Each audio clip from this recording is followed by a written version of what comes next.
এটা হচ্ছে মোটরকে ইঞ্চিং এবং জগিং করানোর কন্ট্রোল সার্কিট।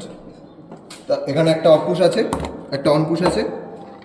আমরা অফ পুশ এবং অন পুশকে সিরিজে রেখেছি।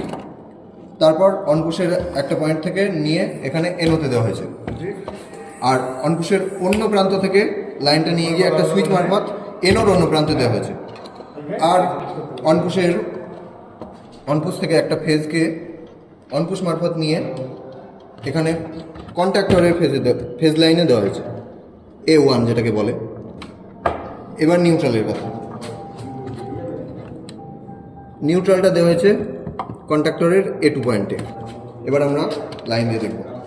এটার কাজ হচ্ছে, যতক্ষণ এই সুইচটা অফ থাকবে তখন এটা যতক্ষণ আমি ধরে থাকবো ততক্ষণই মোটরটা চলবে, ছাড়লেই বন্ধ হয়ে যাবে।